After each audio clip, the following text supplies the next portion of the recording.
नमस्कार, मैं खुशी और आप देख रहे बुलंद आवाज। आइए नजर डालते हैं आज की बड़ी खबर पर। तेजी से बदलाव के दौर से गुजर रहा भारतीय परिवार। जस्टिस नागरत्न ने महिलाओं को लेकर कह दी बड़ी बात। सुप्रीम कोर्ट की जज जस्टिस बीवी नागरत्ना ने शनिवार को कहा कि भारत में परिवार की संस्था आज तेजी से बदलाव के दौर से गुजर रही है। यह बदलाव न केवल परिवारों की संरचना और कार्यप्रणाली पर बल्कि कानूनी व्यवस्था पर भी गहरा असर डाल रहे हैं। उन्होंने कहा कि ये बदलाव कई कारकों से प्रेरित हैं, जिसमें आम शिक्षा तक अधिक पहुंच, बढ़ता शहरीकरण, व्यक्तिगत आकांक्षाओं से लेकर कार्यबल की अधिक गतिशीलता और शिक्षा प्राप्त करने वाली महिलाओं की बढ़ती आर्थिक स्वतंत्रता शामिल है। कानून ने भी इस बदलाव में मदद की है। भारतीय समाज का आधार विषय पर आयोजित एक सम्मेलन में जस्टिस नागरत्ना ने इस बात पर जोर दिया कि हर सभ्यता में परिवार को समाज की मूलभूत संस्था के रूप में मान्यता दी गई है।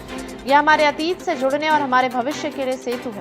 उन्होंने सुझाव दिया कि शिक्षा और रोजगार के कारण महिलाओं की सामाजिक आर्थिक मुक्ति को समाज द्वारा सकारात्मक रूप से देखा जाना चाहिए और प्रोत्साहित किया जाना चाहिए। ऐसी महिलाएं न केवल परिवार की भलाई में बल्कि राष्ट्र की भलाई में भी योगदान देती हैं। जस्टिस नागरत्ना ने कहा कि भारत में वर्तमान में न्यायालयों में जितने पारिवारिक विवाद लंबित हैं, उनका एक महत्वपूर्ण प्रतिशत हल हो सकता है यदि दोनों पक्ष को कदम उठाएं।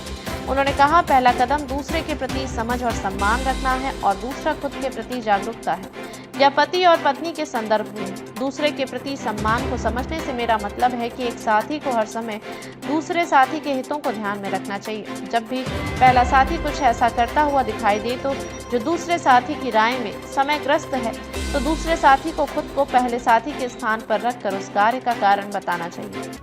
अब तक के लिए बस इतना ही। फिर होगी आपसे मुलाकात ऐसी एक और खबर के साथ। तब तक के लिए नमस्कार और देखते रहिए बुलंद आवाज। ऐसे ही लेटेस्ट अपडेट्स के लिए हमारे चैनल को सब्सक्राइब करें और तुरंत नोटिफिकेशन पाने के लिए बेल आइकन प्रेस करना ना भूलें।